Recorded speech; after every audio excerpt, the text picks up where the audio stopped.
UP का प्रयागराज इस वक्त हाई अलर्ट पर है। यूपी पुलिस की 15 टीमें गश्त कर रही हैं। पुलिस को तलाश उन उपद्रवियों की है जिन्होंने कल जाति के नाम पर प्रयागराज में हिंसा और जमकर बवाल काटा। पुलिस जांच में यह खुलासा हुआ कि प्रयागराज हिंसा अचानक से नहीं भड़की, बल्कि प्रयागराज में जो 24 घंटे पहले हुआ था वो सब कुछ प्री प्लान था। हिंसा के स्क्रिप्ट और प्लानिंग पहले ही तैयार कर ली गई थी। उपद्रवी लाठी डंडे ईंट पत्थर सब कुछ लेकर पहुंचे थे। आगजनी के लिए बॉटल्स में पेट्रोल ले गए थे। 2027 में यूपी में विधानसभा का चुनाव होने वाला है और उससे पहले यूपी में जाति की ज्वाला धधक रही है। एक रिपोर्ट देखिए। यूपी में जाति के नाम पर बार बार आग क्यों लगाई जा रही है?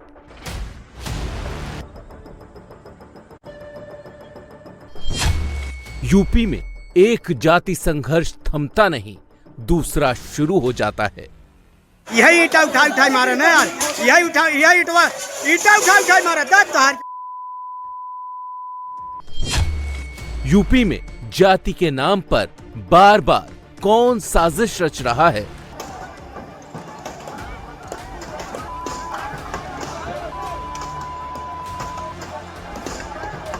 प्रयागराज के करछना में जाति के नाम पर कोहराम मचाया गया।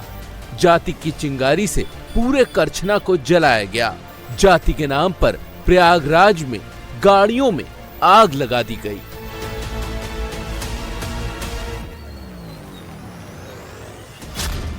प्रयागराज में 20 सड़क पर सरेआम बाइकों को फूंक दिया।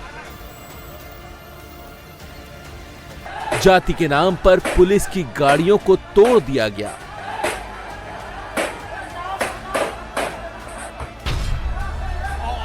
जाति के नाम पर प्रयागराज में जमकर पत्थरबाजी की गई।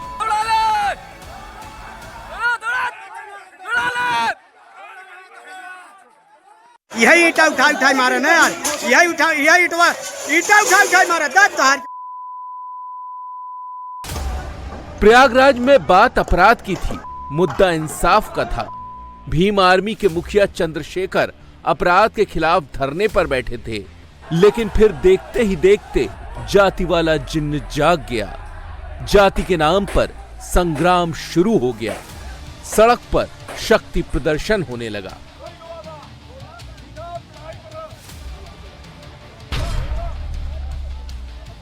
यह हिंसा अचानक नहीं हुई। करछना में जाति की चिंगारी यूं ही नहीं भड़की थी। पुलिस का मानना है कि प्रयागराज के करछना में जो कुछ हुआ वो सोची समझी साजिश है।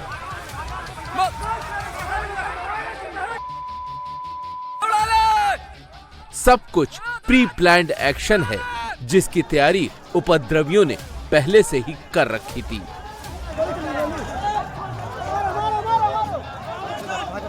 भी तो ये इन्वेस्टिगेशन में आ ही रहा है। कुछ लोग सुनियोजित तरीके से इकट्ठा हुए हैं और बिना किसी प्रोवोकेशन के, बिना किसी कारण के उन्होंने इस तरीके का उपद्रव किया है। तो उसके लिए उनके ऊपर कड़ी से कड़ी कार्रवाई सुनिश्चित की जा रही है। यूपी में ऐसा पहली बार नहीं हुआ है जब किसी अपराध को, जब किसी वारदात को जाति से जोड़ दिया गया हो। यूपी में ऐसा पहली बार नहीं हुआ है कि जब किसी घटना को जाति से जोड़कर बवाल मचा दिया गया हो।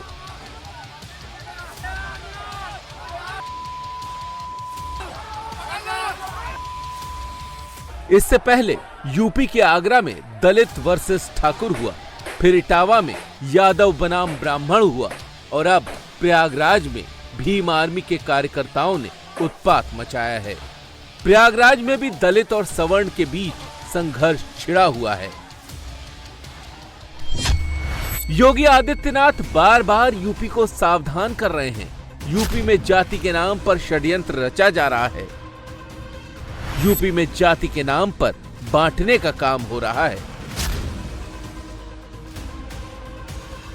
ये वही लोग हैं, आज भी ये लोग घूमते हैं। क्योंकि पहले तो नौकरी के नाम पे वसूली करते थे। आज जब वसूली का धंधा बंद हो गया, गुर्गों की दुकानों को बंद करा दिया गया, अब ये लोग जाति के नाम पर बांटने का काम कर रहे हैं। जगह जगह जाकर के जगह जगह जा रहे हैं। मैं तो बार बार इस बात को कहता हूं कि बटोगे तो कटोगे। योगी बार बार साजिश के तहत यूपी में जातीय संघर्ष को बढ़ाने की बात करते हैं। जो बात योगी आदित्यनाथ बार बार कह रहे हैं, जो बात यूपी को समझाने की कोशिश कर रहे हैं, वही यूपी में हो रहा है। यूपी में जाति के नाम पर कौन जला रहा है, यूपी को जाति के नाम पर कौन भड़का रहा है, ये जानने के लिए प्रयागराज में जो हुआ उसे बारीकी से समझना होगा। भीम आर्मी के मुखिया और नगीना के सांसद चंद्रशेखर आजाद प्रयागराज पहुंचे थे। चंद्रशेखर प्रयागराज से सटे कौशाम्बी जिले के लोहदा गांव और प्रयागराज के इसौटा गांव जाना चाहते थे। कौशाम्बी के लोहदा में पाल समाज की बेटी के साथ रेप हुआ। रेप के आरोपी सिद्धार्थ को जेल भेज दिया गया है। आरोपी के पिता ने जेल के बाहर ही जहर खाकर सुसाइड कर लिया। इस केस में आरोपी परिवार ही खुद को पीड़ित बता रहा है।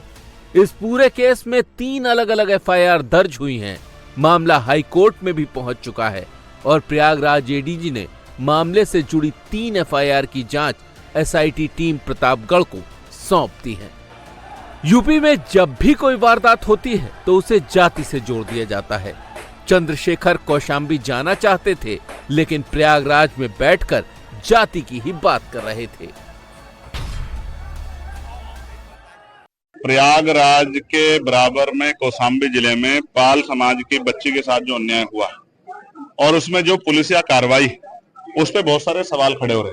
लेकिन मुझे मेरे परिवार से मिला हूं, मैं उनकी तकलीफों को जानता हूं। उस माँ से मेरी बात है, जो बच्ची की माँ, उन्होंने कहा मेरी बच्ची की हालत आके देखी, हमारी हालत आके देखी, हम यहाँ डर के साए में, हमारी मदद कीजिए, हमारी आवाज उठाइए।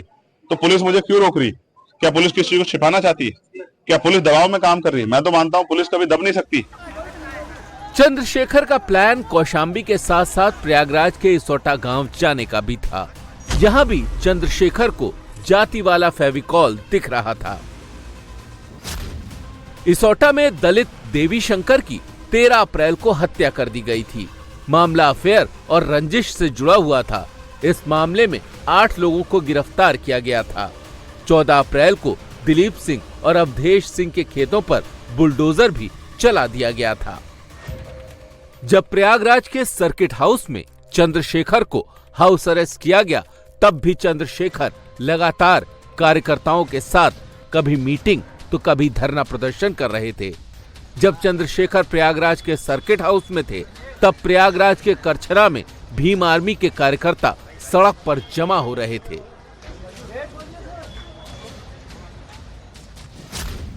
दोपहर 1:30 बजे भीम आर्मी के समर्थक इसौटा गांव में जमा हुए। दोपहर 2:30 बजे चंद्रशेखर के समर्थकों को हाउस अरेस्ट की बात पता चली। दोपहर 3 बजे कार्यकर्ताओं ने भड़ेवरा चौराहे पर पहुंचकर चक्का जाम कर दिया। करीब 3:20 बजे कार्यकर्ताओं की पुलिस से झड़प हुई और फिर हंगामा हुआ। 3 घंटे तक करछना में जबरदस्त बवाल हुआ। उपद्रवियों ने करछना के बाजार में जबरदस्त उत्पात मचाया। किसी ने गाड़ी में आग लगा दी तो कोई बाइकों को फूंकने में लगा था। क्या में मोटरसाइकिल को जला दिया गया है। जैसा कि आप जाएंगे तो चौकी पर गाड़ियां पड़ी हुई हैं और थाने पर गाड़ियां पड़ी हुई। सैकड़ों की संख्या में मोटरसाइकिल के, आम जनता की मोटरसाइकिलों को भीम आर्मी के लोग जो है जलाने का काम किए हैं। आतंक मचाया और कुछ नहीं किया। वो लोगों ने कोई रोक टोक नहीं, आतंक मचाने आए, 2 लोग आतंक मचा के चले गए। तोड़ा, कई गाड़ी 4 पहिए की आदमी भरे हैं। गांव में इसको लेकर कुछ तनाव है। कोई तनाव, यहाँ तनाव है, भय का माहौल है, भय का माहौल है। कुछ लोग पत्थर और लाठी लेकर पुलिस पर हमला बोल रहे थे। पुलिस की गाड़ियों में तोड़फोड़ कर रहे थे।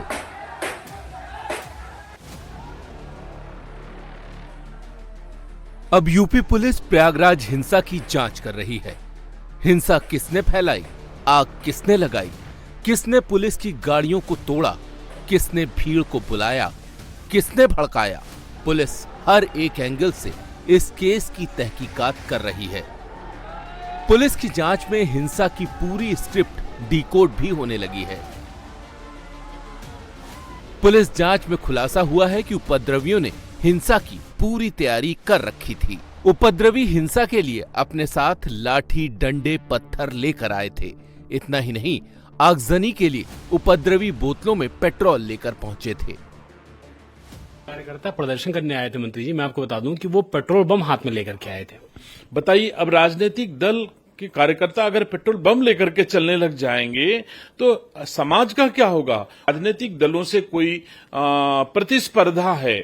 हालांकि आज की तारीख में प्रतिस्पर्धा कहना कम ठीक लगता है, क्योंकि आजकल राजनीतिक दल तो एक दूसरे को दुश्मन के तरह ट्रीट करने लगे हैं। लेकिन अगर प्रतिस्पर्धा है भी तो उनको चाहिए कि राजनीतिक दलों से लड़ें, आम आदमी से, पुलिस से जो रात दिन तुम्हारी सुरक्षा के लिए मरती। आप उस पुलिस की गाड़ियां फूंक रहे हो, शर्म नहीं लगती? वो पुलिस की गाड़ियां हमारे देशवासियों, राज्यवासियों की गाढ़ी कमाई के पैसे से खरीदी जाती हैं, जिसको तुम आग लगा रहे हो, अपनी संपत्ति को आग लगा दे रहे हो। ये कैसे हो सकता है? तो ऐसे तो योगी सरकार में नहीं होने पाएगा और इनको टिट फॉर टैट जवाब जरूर दिया जाएगा। सोचिए, प्रयागराज में इतनी बड़ी हिंसा और साजिश को अंजाम दिया गया। प्रयागराज में जाति के नाम पर इतना बड़ा बवाल हुआ, और अगर इस बवाल में किसी की पुलिस की गोली से मौत हो जाती फिर क्या होता? या पुलिस के एक्शन में किसी की जान चली जाती तो फिर क्या होता? यूपी में कहां-कहां जाति के नाम पर आग लगाई जाती, कहां-कहां फिर से संग्राम शुरू होता। कड़ी से कड़ी कार्रवाई सुनिश्चित की जा रही है और आगे भी की जाएगी। और अभी तक करीब 50 से अधिक लोगों की गिरफ्तारियां भी इसमें की जा चुकी हैं और बहुत सारे लोगों की इसमें वीडियो फुटेज, सीसीटीवी जो भी हमारे पास इलेक्ट्रॉनिक और साइंटिफिक एविडेंस है उसके आधार पर पहचान की भी जा चुकी है।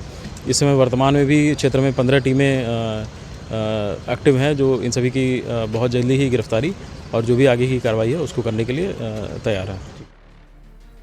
लेकिन यूपी पुलिस ने प्रयागराज के जातीय संघर्ष को समय रहते काबू कर लिया और अब पुलिस ने पूरे करछना की घेराबंदी कर दी है और जाति के नाम पर आग लगाने वालों की तलाश शुरू हो गई है।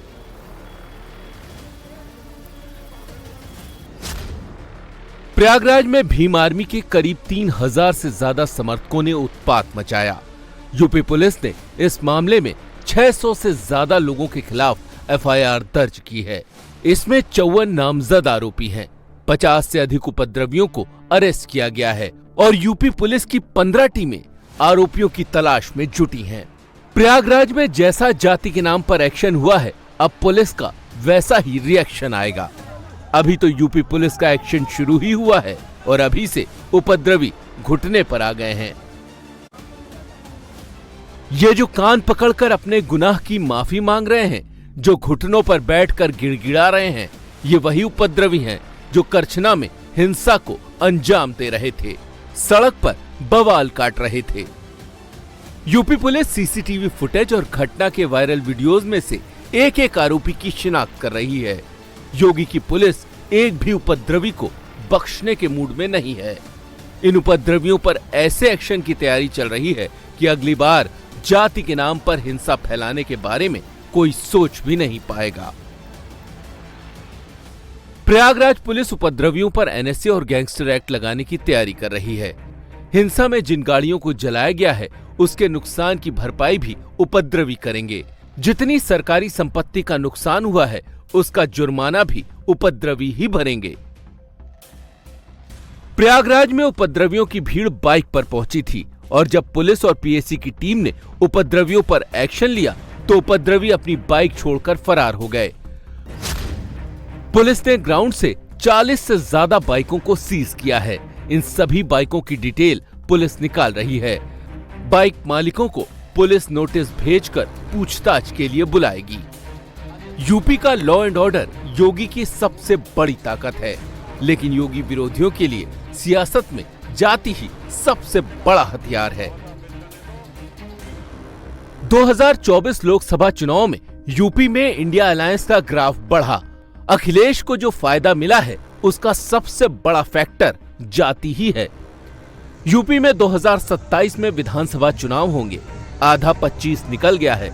2027 चुनाव प्रचार में निकल जाएगा, लेकिन प्रचार से पहले मुद्दा और रणनीति सेट करने के लिए सिर्फ 1 साल बचा है। अभी अखिलेश के पास यादव और मुसलमान का वोट है। अखिलेश को अगर 27 में कुछ बड़ा करना है तो फिर अखिलेश को दलितों का वोट चाहिए। मायावती और चंद्रशेखर की पार्टी भी दलित वोट की राजनीति करती है। दोनों दलितों के जाटव समाज से आते हैं। समाजवादी पार्टी पीडीए के माध्यम से समाज में एकता लाना चाहती है। पीडीए के माध्यम से सभी दुखी, प्रताड़ित, परेशान, अपमानित जिन्हें होना पड़ता उन लोगों को एक साथ लाने का प्रयास कर रही है।